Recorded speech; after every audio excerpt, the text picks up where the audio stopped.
मैं अभी अभी हनुमान जी के मंदिर से आ रहा हूं, उनका आशीर्वाद लेने के लिए गया था।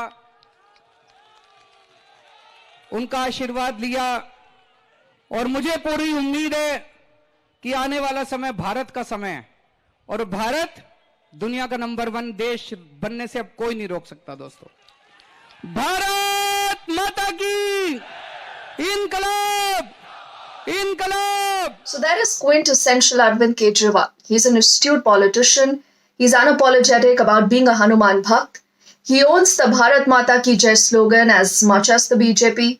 He's invoked Shahid-e-Azam Bhagat Singh and Baba Saheb Ambedkar all during the Punjab campaign, and even now he says that in all government offices there will be no pictures, no photographs of any chief minister or any other neta, but only of Shahid-e-Azam Bhagat Singh and Baba Saheb Ambedkar. So this is a story of the man called Arvind Kejriwal, the party that is neither right or left or not even center. A party that has now been able to establish itself much beyond Delhi. It is now ruling the state of Punjab. But what happens next? What has the journey of the Aam Aadmi Party been like? What are its challenges? What are its weaknesses? And how does the road ahead to 2024 really look like? We are talking of all that and much more on this edition of the news that you don't get with me, Deepthi Sachdeva. So first up, what happened in the state of Punjab?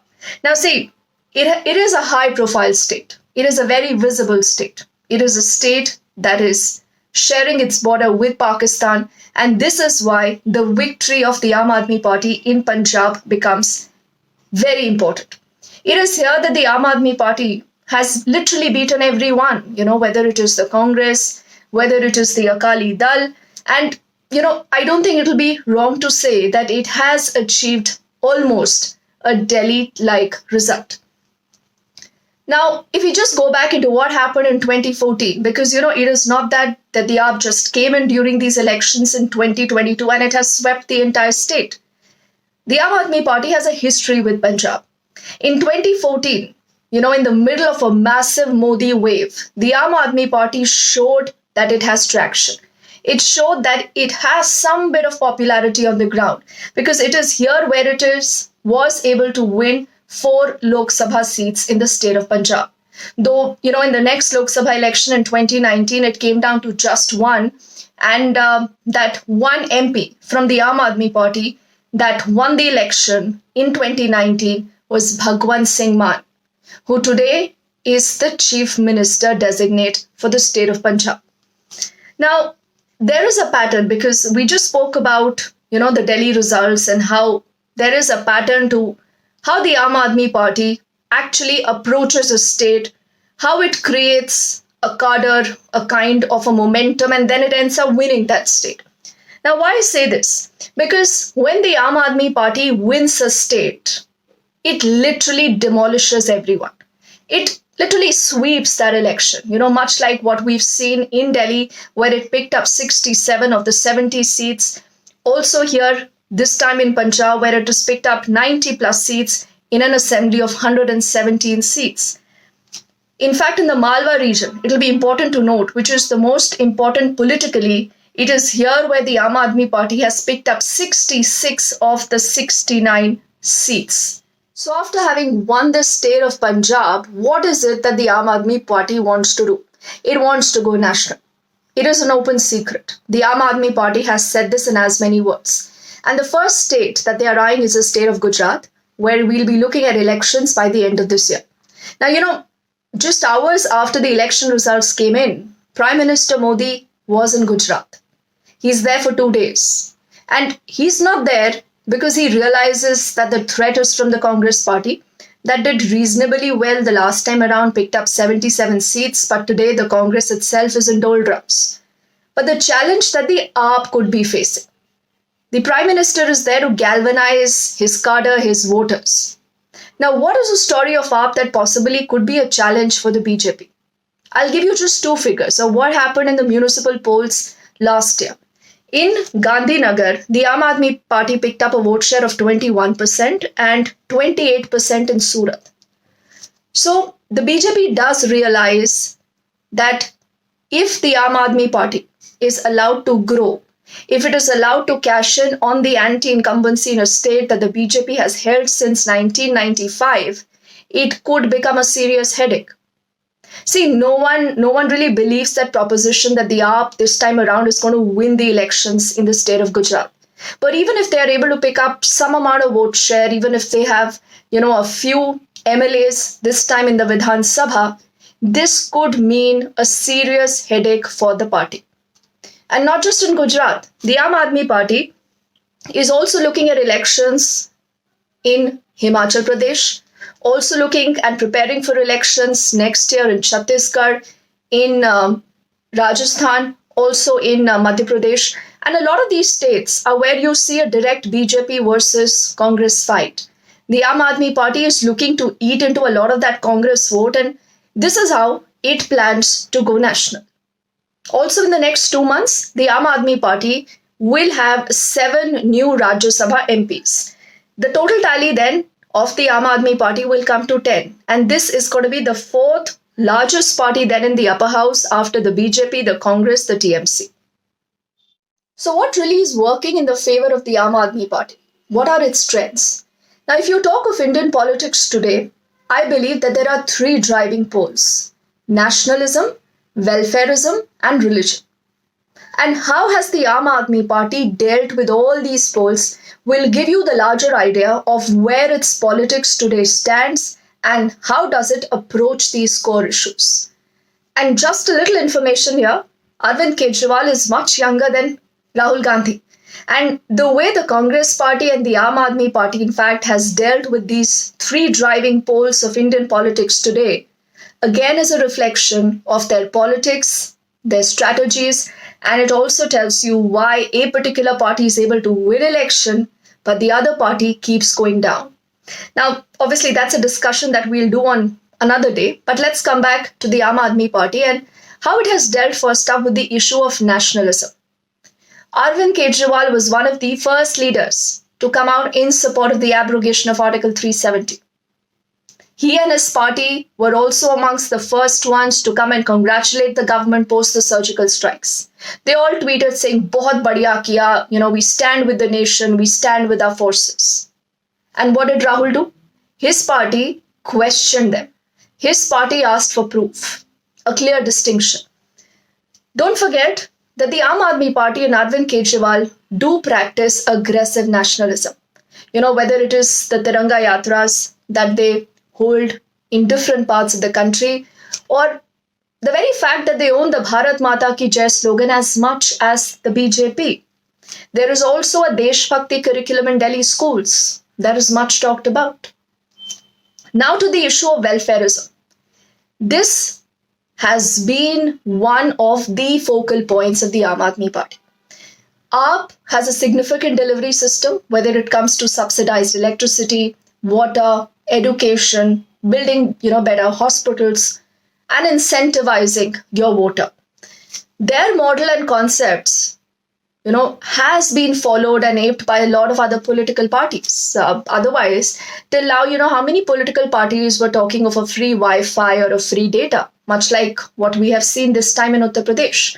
So that is also a model that the Aam Aadmi Party follows, and they call this the Delhi model of governance. Now let's come to religion. And this is also significant. A clear testimony to the fact that Arvind Kejriwal is unapologetic about his religion. He doesn't shy away from telling us that he's a Hanuman Bhakt. He recites a Hanuman Chalisa. There is a pilgrimage scheme in Delhi that he's organized, especially for senior citizens. During Diwali, we do know that his party was able to construct a replica of the Ram Mandir like it is going to be in Ayodhya, and there was a grand puja, grand event that was televised on all our television screens. So he's a master at political astuteness. And the way he's handled all these 3 poles, again, will give you a larger indication of why the Aam Aadmi Party today is successful. Don't forget that with the Aam Aadmi Party and with Arvind Kejriwal, the allegations of Parivarvad, that is nepotism, do not stick. Also, the allegations of being casteist do not stick. And this again works in their favor because there is, a significant push by particularly the BJP. And we've all heard that speech of the Prime Minister where he says कि अब समय आ गया है कि जातिवाद और परिवारवाद से भारत को मुक्त किया जाए. And we all know that that is going to be the bigger plank that the BJP will go all out for come 2024. And this is where the Aam Aadmi Party is able to distinguish itself from the rest of the opposition here. Also important to talk about the challenges. And the challenges are real. This is where the Aam Aadmi Party really needs to work if it sees itself going ahead and being that challenger come 2024. The first and the biggest challenge, I think, that is on top of everyone's mind is who after Arvind Kejriwal? Who beyond Arvind Kejriwal? Are there any towering leaders, any significant netas in different states? No. They lack that leadership when it comes to different states. They lack those faces right now. Also, what about the cadre? What about the Sangathan? They lack that ground Sangathan, that ground support. Though, they begin that missed call campaign and they're trying to get in a lot of youth, women, a lot of professionals along with the Aam Aadmi Party, particularly in states that they are eyeing. Also, one very significant thing when you talk of the Aam Aadmi Party and the way that they have carried out politics, particularly in Delhi and also in the state of Punjab, and something that I believe has been their model of victory in the state of Punjab. They have invoked Shahid-e-Azam Bhagat Singh and Baba Saheb Ambedkar. Arvind Kejriwal and Bhagwant Mann also made that announcement that in no public offices, किसी भी सरकारी दफ्तर में किसी भी नेता, किसी chief minister की तस्वीर नहीं होगी. वहां पर सिर्फ शहीद-ए-आजम भगत सिंह और बाबा साहेब अंबेडकर की तस्वीरें होंगी. आज हम ये ऐलान करते हैं कि पंजाब में सरकार बनने के बाद पंजाब सरकार के किसी भी दफ्तर में सीएम की या किसी भी नेता की फोटो नहीं लगाई जाएगी. बाबा साहब अंबेडकर और शहीद आजम भगत सिंह की तस्वीर पंजाब सरकार के हर दफ्तर के अंदर लगाई जाएगी. देश मेरे मेरी जान है तू. देश मेरे मेरी जान है तू. तो एक साथ दो नायकों को एक जगह लाने की कोशिश अरविंद केजरीवाल ने करी है, चाहे वो बाबा साहेब अंबेडकर हो या शहीद आजम भगत सिंह. और ये मत भूलिएगा, Punjab again is a state that has the largest Dalit population. And this time around, when the Congress announced Charanjit Singh Channi as their chief minister phase after sacking Captain Amrinder Singh, what did they tell us? That this is a master stroke because Channi is the first Dalit chief minister of the state and he might be able to just sway all the Dalit voters. That did not happen. But Arvind Kejriwal at the same point was working on this formula. And this is the reason why time and again he's invoked Baba Saheb Ambedkar and Shahid-e-Azam Bhagat Singh. And it looks like that he's got a majority of the Dalit vote. And देश की राजनीति में भी इस समय एक scramble, एक fight है कि दलित वोट किसके साथ जाएगा. वही दलित वोट जो एक समय बहन जी का एक वोट बैंक माना जाता था, पर उत्तर प्रदेश के नतीजों ने यह भी साफ कर दिया है कि वो वोट बैंक अब बहन जी के साथ नहीं है. It is looking at alternatives. It is aspirational. It wants to be heard. It wants to be, a game changer. It wants to participate in democracy. लेकिन वो कैसे होगा? तो अरविंद केजरीवाल का ये जो फॉर्मूला है, जो उन्होंने पंजाब में बहुत इफेक्टिवली और बहुत सक्सेसफुली यूज किया है, कि अब ये आगे की रणनीति और आगे के जो तमाम इलेक्शंस हैं, वहां पर उनको काम आ सकता है, जैसे पंजाब में उसने अपना result. And before I conclude this video, there is one thing about AAP that we must talk. बार बार आम आदमी पार्टी पर यह आरोप लगता है that it is the B team of the BJP और the B team of the Congress. But what does the AAP really want to do? The AAP wants to establish itself as the A team of the country, team for the people. And you see that hunger in the Aam Aadmi Party, unlike, a Congress party that does not want to even respond to electoral defeats. A for Arvind Kejriwal, A for Aam Aadmi Party, it wants to be the A team of India. कैसे होगी आगे ये journey? What will be the challenges ahead? We will keep our focus on that story. And again, a quick reminder, if you haven't subscribed to my YouTube channel yet, please go ahead and do that. Share this video with more of your friends, your colleagues. In the comment section below, do let me know what you thought about this. What is your perspective, your ideas? What is it that you see about the AAP going ahead to 2024?